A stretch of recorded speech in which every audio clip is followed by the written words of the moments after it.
Baik, bismillahirrahmanirrahim. Ibu buka. Assalamualaikum warahmatullahi wabarakatuh. Selamat siang anak-anak. Siang, Bu. Siang, Siang, Bu. Bu. Bagaimana kabar kalian hari ini? Alhamdulillah baik, Bu. Baik, Bu. Ya, sehat ya. Kalian sudah siap belum mengikuti pembelajaran pada hari ini meskipun dilaksanakan secara daring? Siap. Siap. Siap ya. Nah, siapa yang hari ini tidak join dalam Google Meet ini? Tidak bergabung? Tidak tahu, Bu, tapi ada. Sepertinya banyak ya yang tidak bergabung dalam via daring hari ini. Iya, Bu. Iya, Bu. Baik, anak-anak, seperti biasanya sebelum kita memulai pembelajaran, alangkah baiknya kita berdoa terlebih dahulu. Ibu meminta tolong kepada Rifa selaku ketua kelas untuk memimpin doa. Baik, sebelum pembelajaran kita mulai, untuk berdoa, mulai.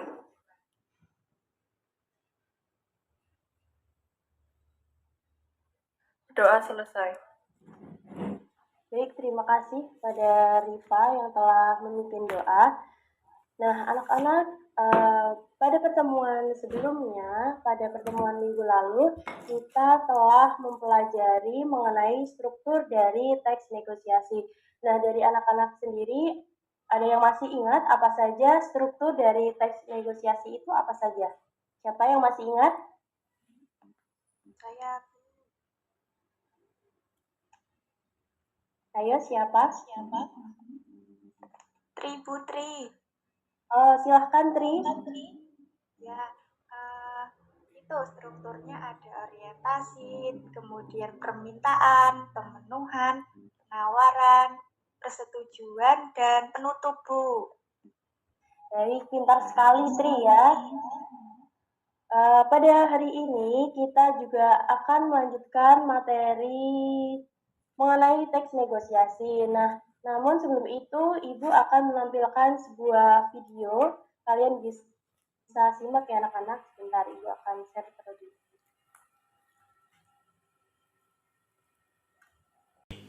Bang, ada durian nggak? Wah, bukan ada lagi, Mbak. Adanya emang duren doang. Masih padi seger banget ini. Baru tadi dipetik dari pohonnya. Jangan ngibul, Bang. Saya kan tahu ini dikirim dari luar pulau. Tahu.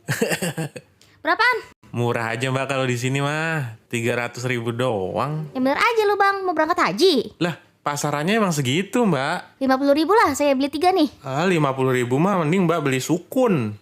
Tahu sukun? Ya udah 51 deh. Mbak, kalau nawar kira-kira dong. Sadis amat. 55.000. Gimana? Astaga, nggak bisa, Mbak. 250 deh, nggak apa-apa. 55.000 kalau nggak boleh saya cari tempat lain nih. Ya udah deh. Boleh 55.000. Ya udah cari tempat lain maksudnya.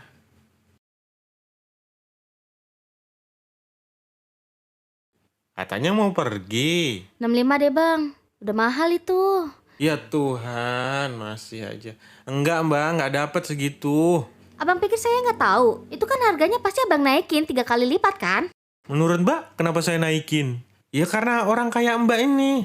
Yang nawarnya nggak kira-kira. Lah, saya nawar karena saya tahu ini tuh udah dinaikin pasti harganya sama Abang. Lah, saya mah naikin karena tahu bakal ditawar. 75. Gimana? 150. 80. Ya udahlah, bungkus. Capek saya. Aku berhasil. Mamaku pasti bangga.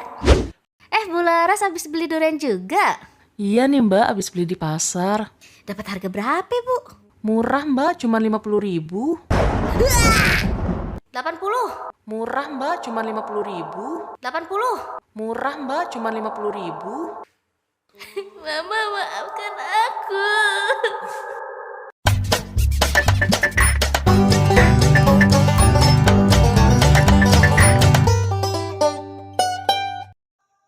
Nah, baik anak-anak, barusan kalian telah menyimak video yang Ibu tampilkan. Nah, Ibu ingin bertanya kepada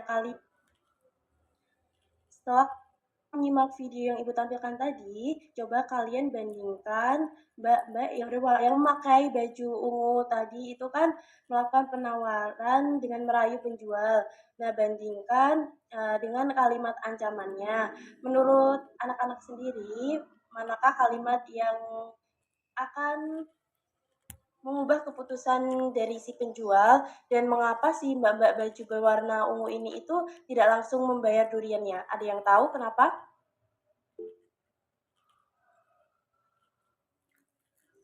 Baik, silakan. Nah, kalimat merayunya itu berbunyi 55.000 nggak bisa, merasa lebih halus. Sedangkan kalimat mengancam itu berbunyi, saya cari tempat lain nih.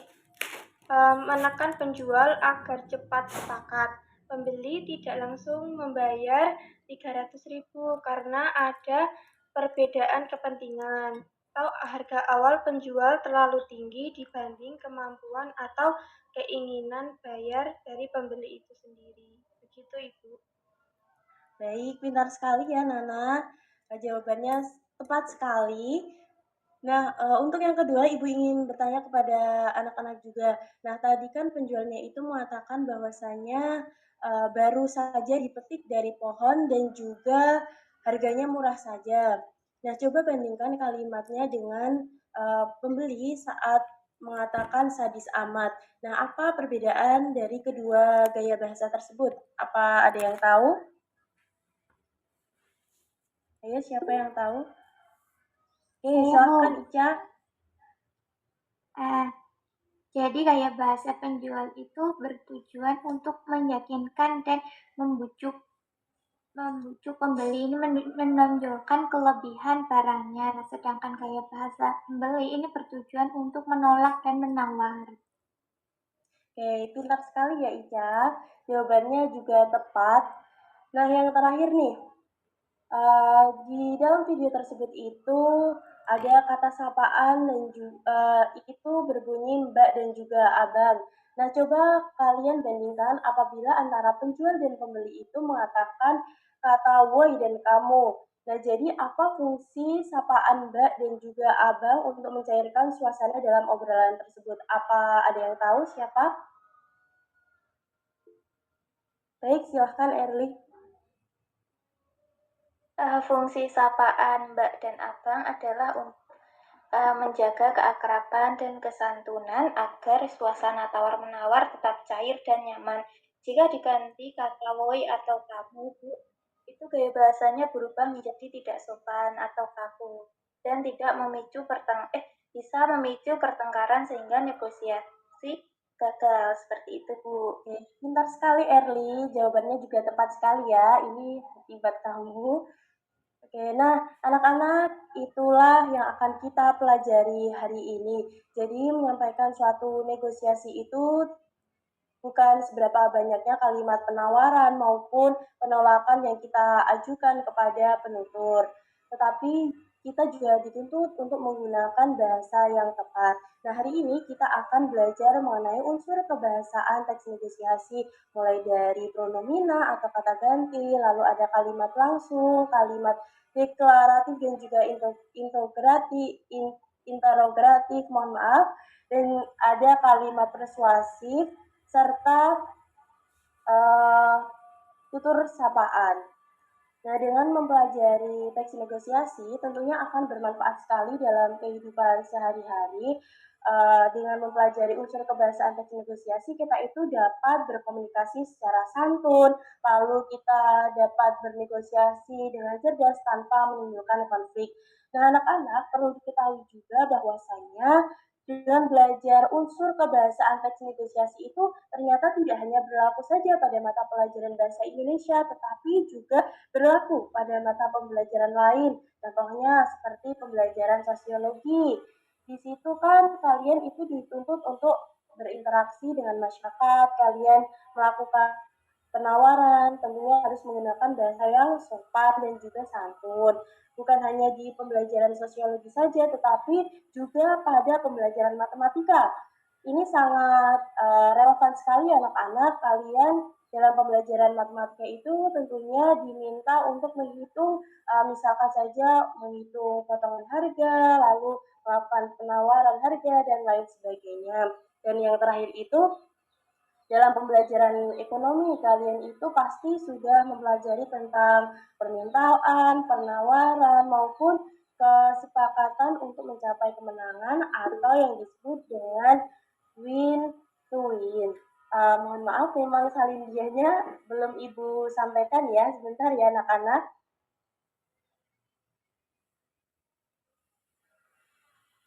Sebentar. Oke, baik. Terima kasih ya sudah mengingatkan Ibu. Nah, Ibu lanjutkan ya anak-anak. Dengan mempelajari unsur kebahasaan pada hari ini, kalian itu diharapkan mampu menganalisis unsur kebahasaan dalam teks negosiasi secara benar dan juga tepat, seperti itu.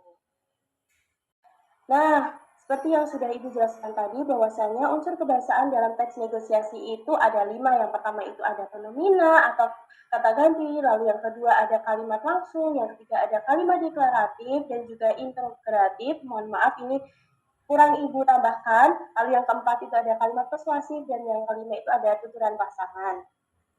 Nah, yang pertama itu adalah pronomina atau kata ganti. Nah, pronomina sendiri itu merupakan pengertian dari kata ganti orang. Kata ini sering digunakan dalam teks negosiasi berbentuk dialog. Nah, kata ganti itu apa saja, Bu? Nah, kalian masih ingat tidak?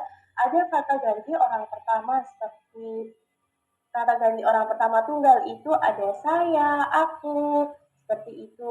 Lalu kata ganti orang pertama jamak itu ada kita, kami, lalu kata ganti orang kedua itu ada kalian, mohon maaf ada kamu, engkau, seperti itu. Lalu, nah yang jamaknya itu ada engkau, itu. Lalu kata ganti yang ketiga yaitu tunggal ada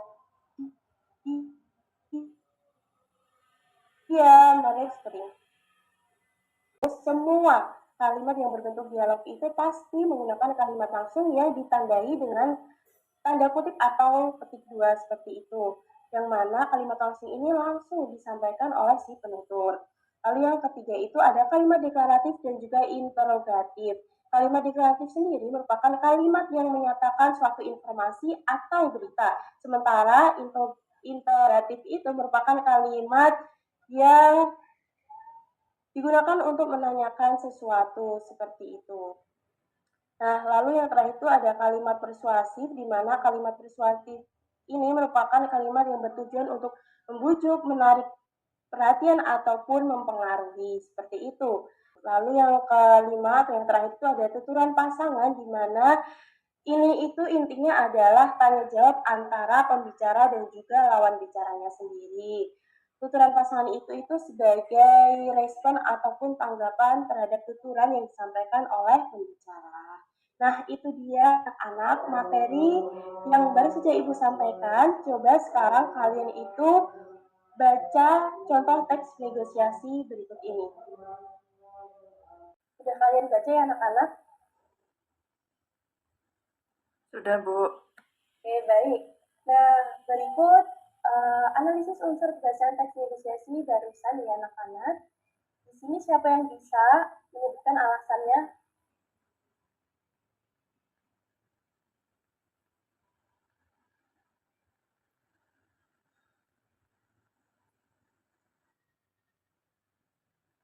Siapa yang bisa?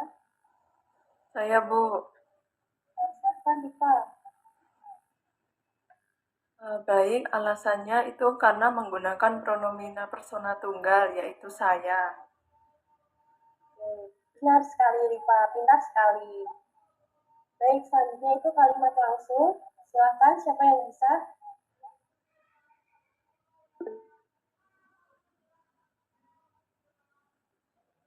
Baik, silakan.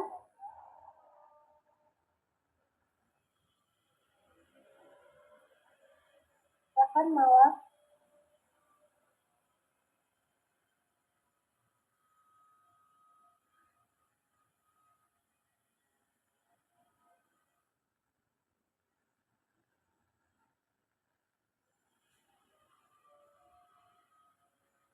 malah.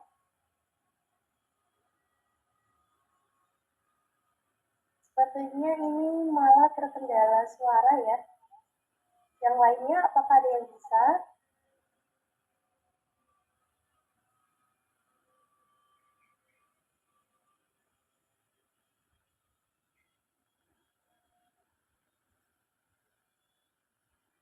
Saya Ibu.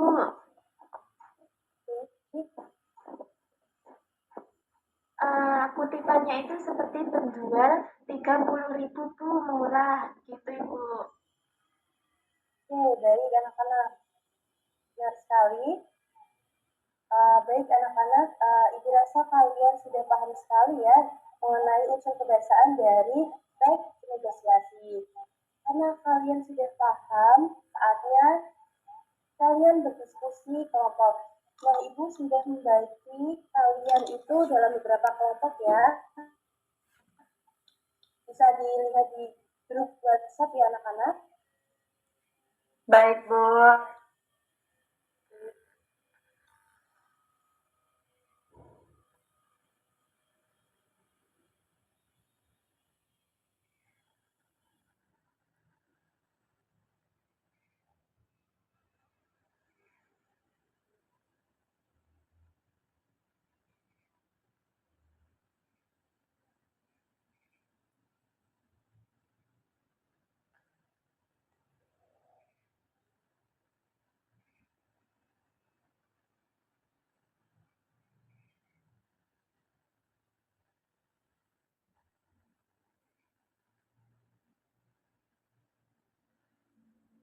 Nah, ini dia anak-anak di pada pembelajaran hari ini.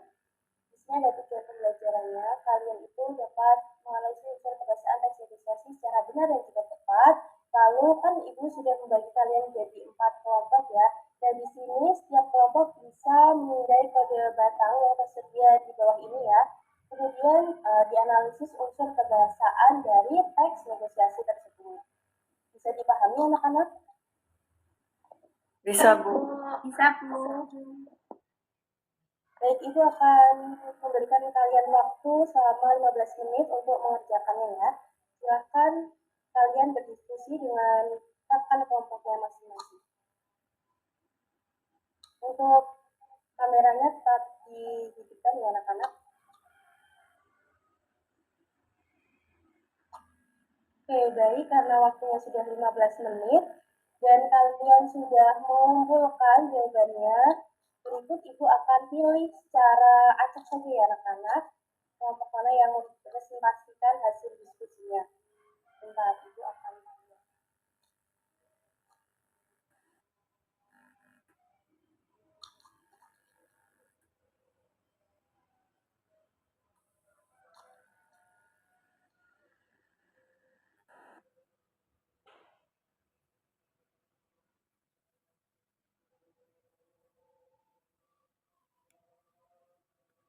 baik, apakah sudah terlihat anak-anak? Terlihat Bu. Oke, baik, ini sepertinya itu kelompoknya Mbak Risma ya? Iya Bu. Oke, baik, silakan perwakilan saja dari kelompoknya Mbak Risma untuk menyampaikan hasil diskusinya. Silakan. Baik, jadi yang pertama itu ada pronomina atau kata ganti orang. Terdapat penggunaan pronomina persona pertama atau tunggal dan pronomina persona kedua atau sapaan hormat untuk menjaga kelancaran komunikasi. Nah, di pronomina persona pertama yaitu ada kata saya. Buktinya di saat pembeli bilang kalau saya beli 3 kilo. Nah, untuk pronomina persona kedua atau sapaan, kata Bu merujuk pada penjual dan Dek merujuk pada pembeli. Buktinya ketika pembeli dan pembeli bilang tomatnya segar-segar ya Bu. Kemudian penjualnya, iya Dek baru datang pagi ini. Nah, kemudian untuk kalimat langsung, teks negosiasi ini secara keseluruhan berbentuk dialog sehingga hampir semua tuturannya menggunakan kalimat langsung yang ditandai dengan tanda kutip 2. Buktinya saat pembeli bilang berapa harganya per kilo Bu, dan penjual menjawab 15.000 per kilogram, dijamin manis dan tahan lama. Nah, kemudian ada kalimat deklaratif dan interrogatif. Kalimat deklaratif yaitu pernyataan atau berita. Buktinya saat penjual bilang, cabai rawit merah 40.000 per kilo, Dek, pedasnya mantap. Memberikan informasi harga dan kualitas. Nah, untuk kalimat interrogatif yaitu berupa pertanyaan. Buktinya saat pembeli bilang, bisa kurang nggak kalau saya beli setengah kilo? Pertanyaan untuk menawar harga. Dan yang keempat ada kalimat persuasif. Persuasif dari penjual, buktinya saat penjual bilang, dijamin manis dan tahan lama. Itu untuk membujuk pembeli agar merasa harga 15.000 itu sepadan. Nah, untuk persuasif dari penjual, buktinya saat penjual bilang, tapi saya kasih harga spesial deh 13.000 per kilo, tapi harus ambil 4 kilo. Membujuk pembeli membeli lebih banyak dengan iming-iming potongan harga. Dan yang terakhir, untuk tuturan pasangan, yaitu bertanya dan menjawab pertanyaan. Contohnya saat pembeli berkata, berapa harganya per kilo, Bu? Dan penjual menjawab, 15.000 per kilogram. Nah, untuk menawar atau menolak tawaran, pembeli bilang, bisa nggak harganya jadi 12.000 per kilo? Penjual menjawab, wah kalau segitu saya rugi dek, modalnya saja sudah hampir segitu. Sudah Bu, seperti itu. Terima kasih. Baik, bagus sekali jawaban dari kelompoknya Mbak Risma, sudah sangat tepat sekali ya. Ibu harap kelompok lain juga seperti itu ya jawabannya.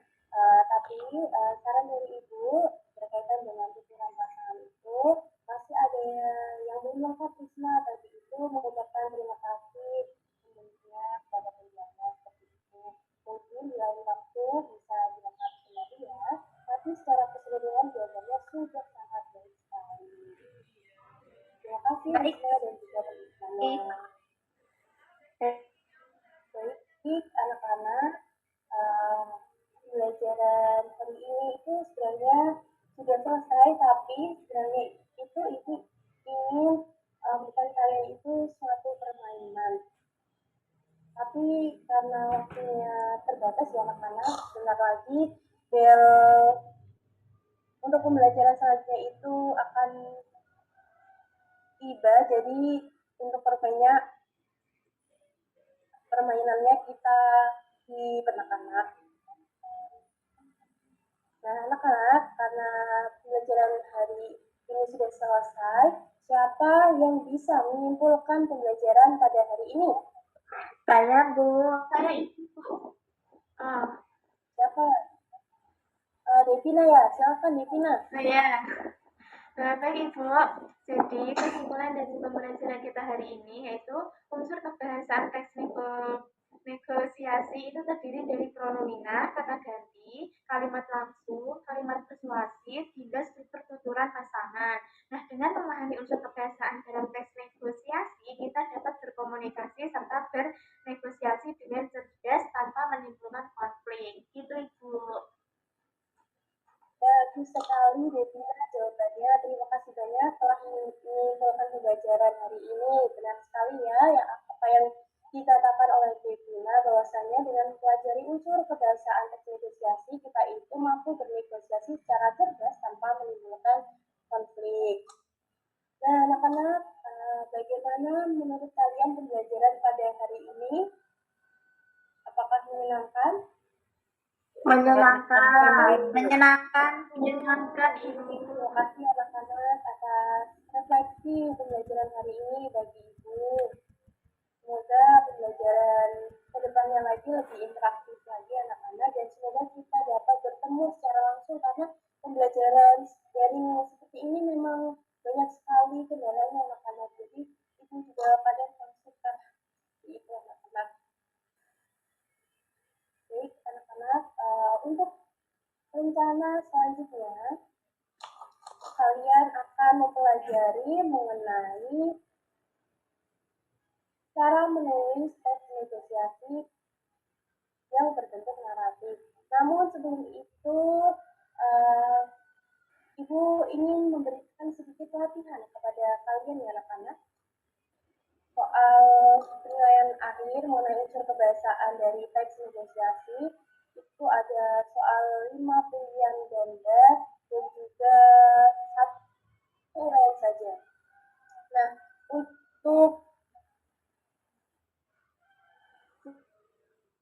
Jawabannya bisa dikumpulkan pada pertemuan selanjutnya atau pertemuan minggu depan ya anak-anak. Nah, kalian juga bisa untuk negosiasi dalam bentuk narratif seperti itu.